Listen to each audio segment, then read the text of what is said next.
Good morning, good morning, good morning, a good afternoon, good evening, whenever you actually look at this motivational moment here.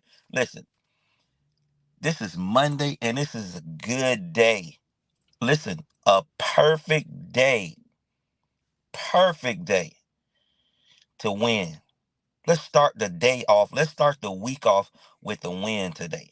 As you see the title, um, love through the wrong. Love through the wrong. In a team, we teach a team concept and we tell each other to love each other, to build bonds with each other.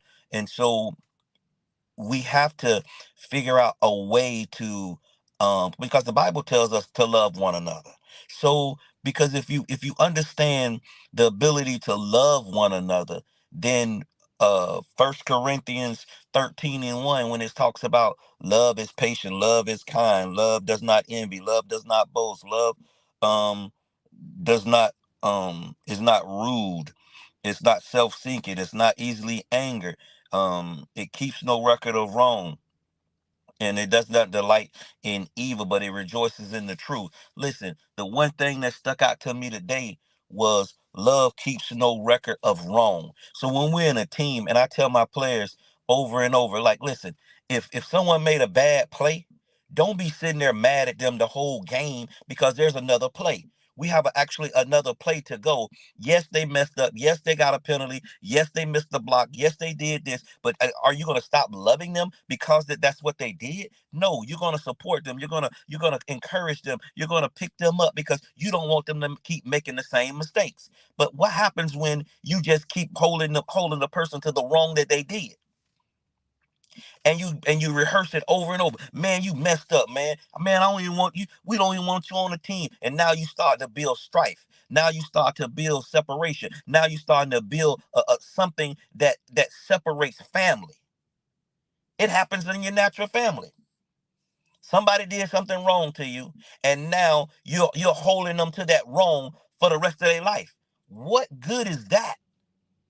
Come on, team. What good is that? God says, I need you to love. Why? Because He is love. He is love.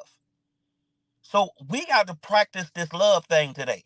Those people that did you wrong and you holding them to it and you know it. You know you holding them to that wrong. You need to fix that. We need to fix that. I tell my players, listen, if you got an odd against him, if you got something wrong against him, you need to go and fix that.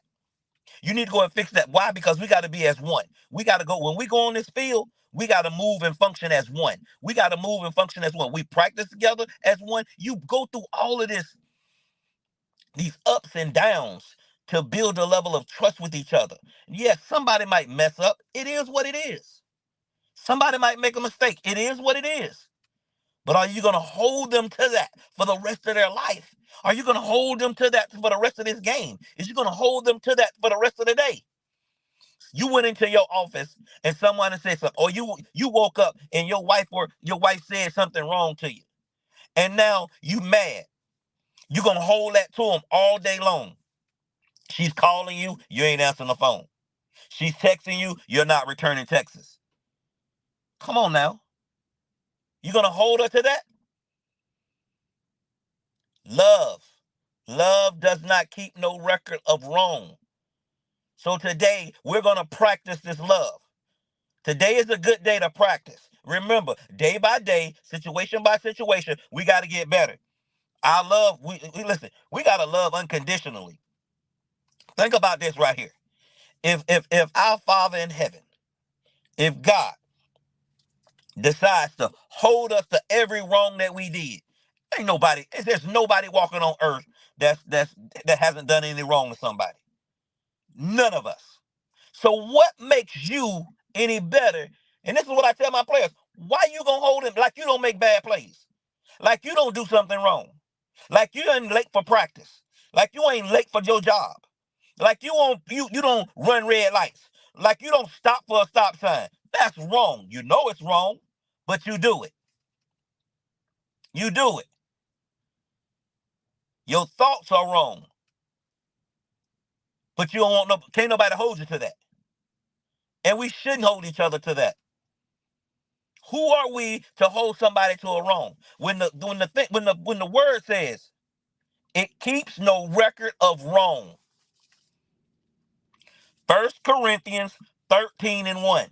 All the love stuff. But he highlighted this record of wrong because he wanted me to remember, Gerald, you can't hold nobody to this wrong. And when you holding them to the wrong, what is it? Now you sowing a seed for somebody to hold you to your wrong. You want people to love you. You want people to forgive you. So today is a good day. Listen to me. Today is a good day to practice this love. Holding no record to wrong. Let that thing go. Let it go. Stop holding on to it. Go back and tell that person, man, listen, I forgive you. I was holding this thing on. Listen, some of that stuff is holding you up. It's holding you back. It's time for you to go and just fix this. Listen. I tell my players, listen, when the game is over and you got mad on the sideline and you blowing up talking about somebody did this, I need you to go and fix that. I need you to go and fix that because we still got another game to go. Matter of fact, we still got practice to go. So when we get in practice, we talk about it. We talk about how we respond to each other, how we was holding each other to this thing, and then now this person is now thinking about the mistakes that he made and how the people on the sideline, how they was yelling at him and how they was mistreating him, how they wouldn't talk to him, how they wouldn't do. Now all of that stuff going through their mind, but they still got another play. They still got another series. Now they out there, now their mind ain't right. No, they're not jumping, but now they're not moving fast enough because they don't want to jump. So now they're late on their movement. And so now the person that's in front of them defeats them. Listen, the enemy is waiting for the opportune time to get somebody in their low place. And while you holding them to a wrong, you're putting them into a low place. And now they're getting defeated. And now you're wondering why they keep getting defeated. Because you don't help them get into a low place. Come on, y'all. Let's go. This is hey, this is a motivational moment right now. Let's motivate ourselves to do better.